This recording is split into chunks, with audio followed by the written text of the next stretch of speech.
Assalamualaikum Besti. Ketemu lagi di Cermin, ceramah mini Ramadan edisi 10 hari pertengahan Ramadan, turunnya ampunan. Kali ini kamu akan mendengarkan ceramah bersama Ustadz Benri Jaisyurrahman, Ustazah Nani Handayani, dan Ustadz Wali. Kui Besti bercermin untuk mendapatkan ampunan dari Allah. Cermin, ceramah mini Ramadan, hanya di LPPDI Iqra Official.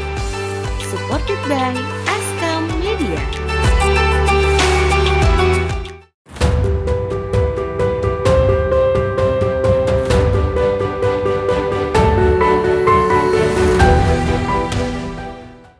Cermin, ceramah mini Ramadan.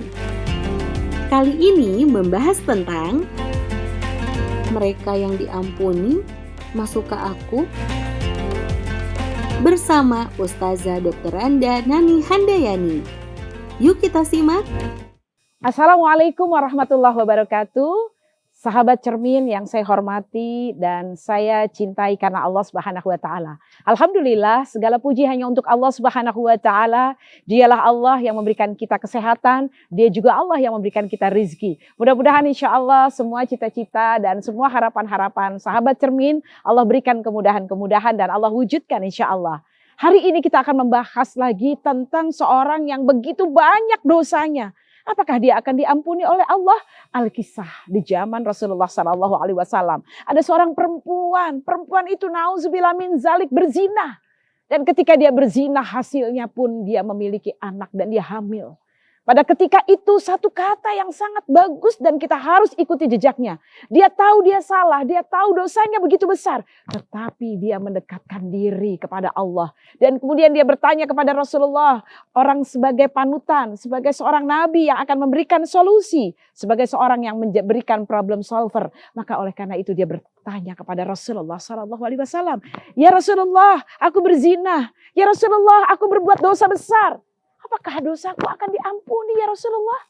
Maka kemudian Rasulullah mengatakan, bertobatlah kepada Allah. Tetapi untuk berzina, walaupun dia bertobat ada hukumannya. Maka dia akan dirajam menurut Allah dan Rasulnya. Maka kemudian, tetapi Islam adalah agama yang sangat bisa diterima oleh akal. Agama yang bagus untuk kita manusia. Maka kemudian Rasulullah SAW mengatakan, pulanglah wahai wanita. Maka tunggulah sampai anakmu lahir. Sekarang hamilmu baru berapa bulan. Ketika hamilmu nanti kalau sudah 9 bulan. Maka melahirkan. Maka datanglah kembali. Tidak terasa. Maka wanita pendosa tadi yang berzina. Nauzubillah min dzalik tadi tersebut. Kemudian dia hamil 9 bulan. Ketika 9 bulan lebih maka dia melahirkan. Dan ketika dia melahirkan dia ingat dosa yang begitu besar. Dosa yang begitu besar ini harus dimintakan ampun kepada Allah. Karena dia tidak mau bertemu dengan Allah membawa dosa. Karena dia lahir tanpa dosa. Ya Allah, sahabat Cermin yang saya hormati. Betapa malunya dia, betapa hinanya dia. Telah Allah takdirkan dia lahir dalam keadaan sempurna tanpa dosa. Tapi dia membawa dosa zina. Akhirnya dia datang kepada Rasulullah dengan membawa anaknya. Anaknya dibawa yang sudah lahir. Kemudian dia bertanya kepada Rasulullah SAW. Ya Rasulullah, wahai Rasulullah, hamba Allah yang diturunkan untuk memberikan penjelasan kepada manusia. Maka kemudian dia bertanya, bagaimana dengan aku ya Rasulullah? Agar dosaku diampuni karena dosaku begitu banyak. Maka kemudian sahabat Cermin yang dirahmati Allah. Maka kemudian Rasulullah mengatakan, itu anakmu yang sudah lahir. Iya betul, itu anakku. Maka kemudian kata Nabi, karena ini adalah anakmu, engkau adalah ibunya. Maka hendaklah anak ini kau susui sampai 2 tahun. Susuilah dia sampai 2 tahun. Ketika nanti sudah disusui 2 tahun, kembalilah lagi kepadaku, kata Rasulullah. Sebagai Nabi utusan Allah Subhanahu wa taala. Maka wanita tadi membawa bayinya pulang ke rumah. Duhai, begitu indahnya Islam. Tidak serta-merta ketika orang berdosa kemudian dikatakan pendosa. Tidak. Tetapi dia boleh pulang. Dia menyusui anaknya dengan penuh cinta. Dia menyusui anaknya penuh cinta. Anak ini bukan anak haram. Karena anak ini dia juga tidak mau dilahirkan dari seorang ibu yang pendosa. Dari seorang ayah yang tidak bertanggung jawab. Tetapi sudah qadar Allah. Yang berdosa adalah ibunya. Yang berdosa adalah ayahnya. Karena ayah dan ibunya yang berzina. Tapi anak ini adalah anak yang suci.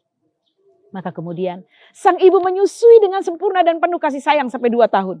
Ketika sang putra sudah 2 tahun, maka si ibu kembali lagi kepada Rasulullah. Keinginannya begitu kuat untuk mendapatkan ampunan Allah. Keinginannya begitu kuat untuk dibersihkan oleh Allah menjadi orang minal mutatohirin. menjadi orang yang bersih. Dia tahu dosanya begitu besar. Dia tahu dosa itu adalah dosa yang sangat mengerikan kelak nanti kalau tidak mohon ampun kepada Allah. Makanya dia bermohon lagi, dia datangi Rasulullah SAW. Maka kemudian dengan membawa putranya yang sudah 2 tahun, dia meminta kepada Rasulullah, ya Rasulullah, bagaimana supaya aku mendapat ampunan Allah? Aku kembali kepada Allah dalam keadaan suci. Aku kembali kepada Allah dalam keadaan tanpa dosa, ya Rasulullah. Sebagaimana aku dilahirkan. Maka kemudian anak itu ditinggalkan dan kemudian Rasulullah mempersiapkan seorang wanita pezinah ini untuk dirajam. Maka kemudian diumumkan oleh penduduk Madinah bahwa wanita ini bertaubat kepada Allah. Wanita ini untuk bisa bertaubat kepada Allah agar dosa-dosanya diampuni, dia dirajam. Dan kemudian dia dirajam, dipukuli kemudian sampai sesuai dengan aturan-aturan Islam agar dosa-dosanya diampuni. Buat orang-orang beriman, dosa di dunia akan dihapuskan oleh Allah ketika ada hukuman, ada kafarotnya. Ya, maka oleh karena itu dia menerima hukuman rajam dengan cinta kepada Allah. Dia tidak takut dirajam. Lebih baik dia disiksa di dunia agar dosa-dosanya diampuni. Tetapi di hadapan Allah, dosa zinahnya insya Allah sudah diampuni oleh Allah. Ketika dia sedang dirajam wanita ini, tiba-tiba datanglah seorang laki-laki penduduk Madinah. Dengan kesal dan dia mengatakan, aku timpuk kamu, aku juga rajam kamu.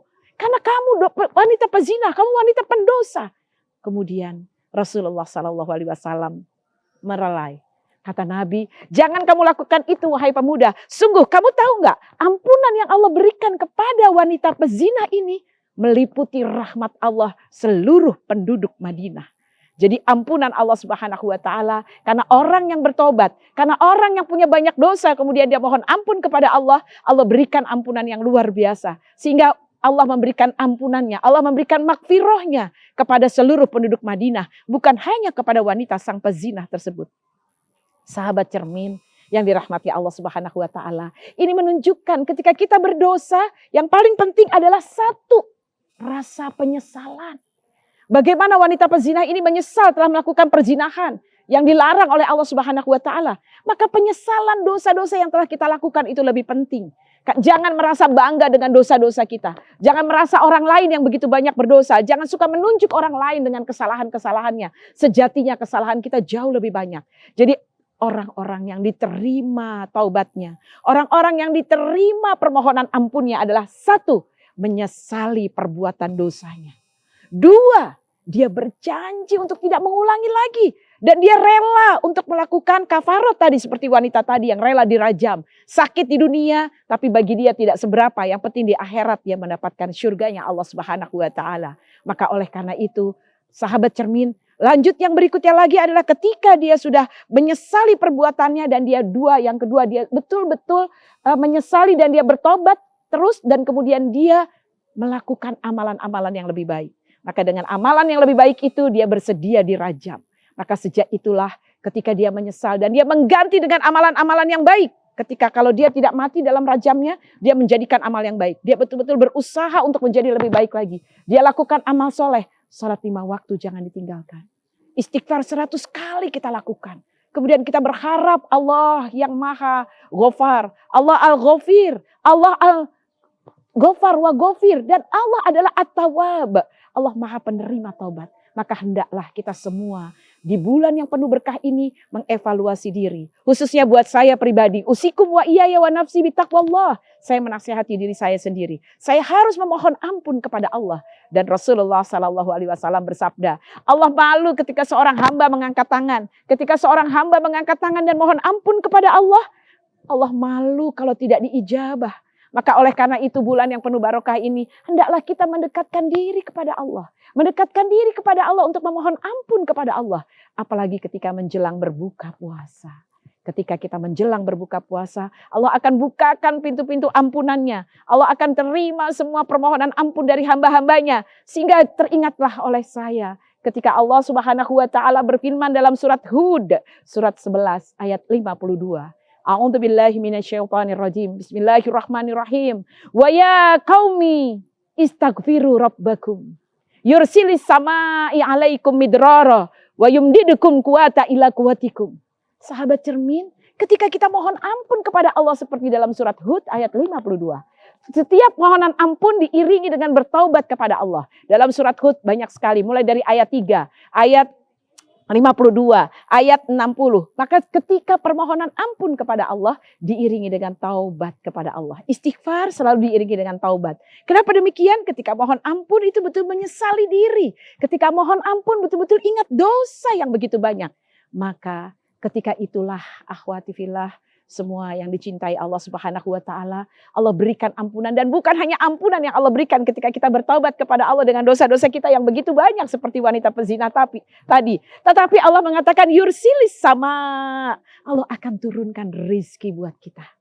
Kata Allah dari langit yang tidak diduga-duga. Bahkan kemudian apalagi? Wa yumdidukum. Maka Allah akan tambahkan untuk kamu sekalian. Apa yang ditambahkan oleh Allah?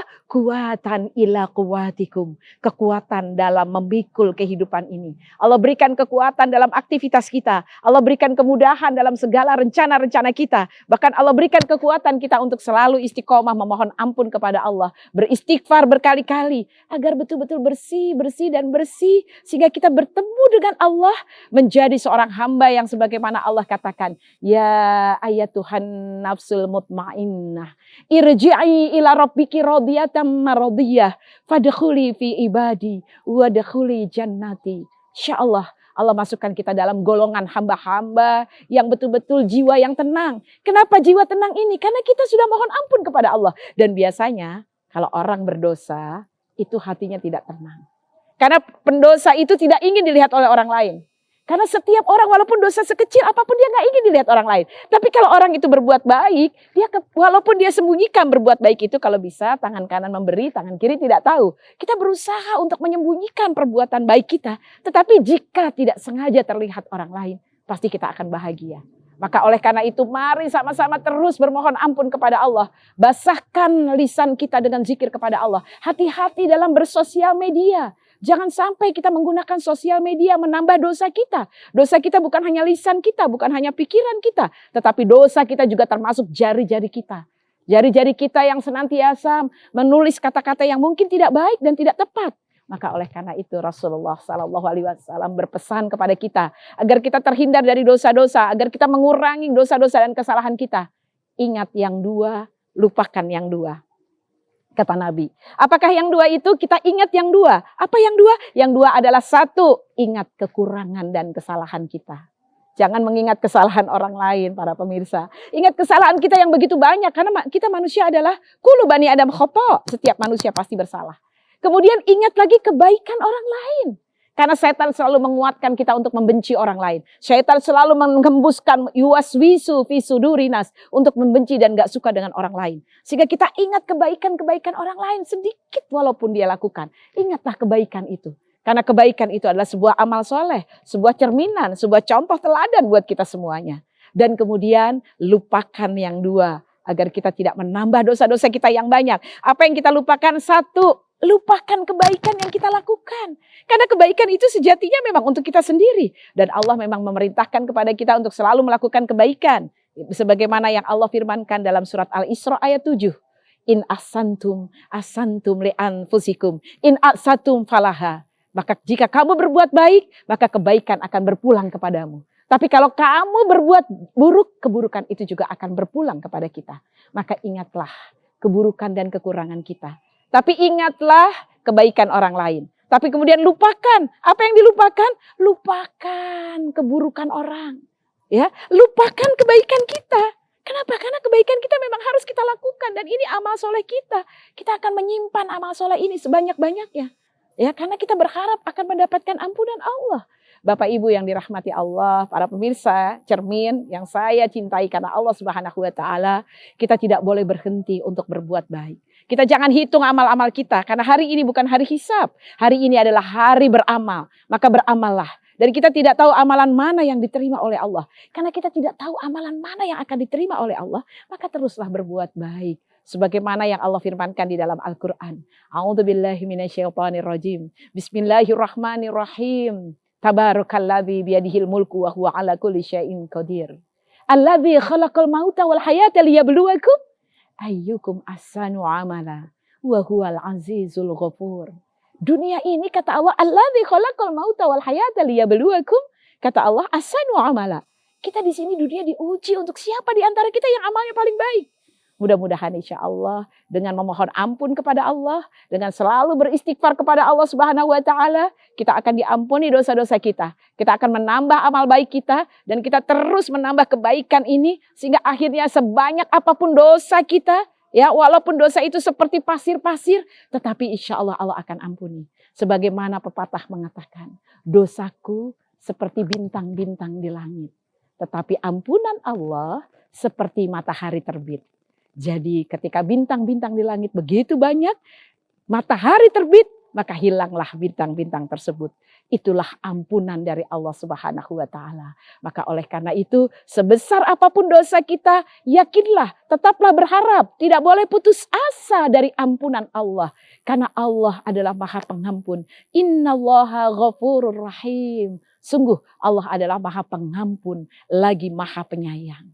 Jangan lari dari kenyataan, jangan lari kepada tempat yang lebih buruk lagi, tapi berlarilah kepada Allah, berlarilah kepada Allah, bahkan terus berlomba untuk berbuat baik. Fastabikul khairat, fastabikul khairat, berlomba-lomba untuk kebaikan. Karena sejatinya tidak ada manusia yang berdosa. Mari bersama-sama kita tubu ilallah taubatan nasuha. Terima kasih banyak, sampai bertemu kembali di acara Cermin berikutnya. Billahi taufiq wal hidayah. Wassalamualaikum warahmatullahi wabarakatuh. Cermin, ceramah mini Ramadan. Mini waktunya, maksi manfaatnya.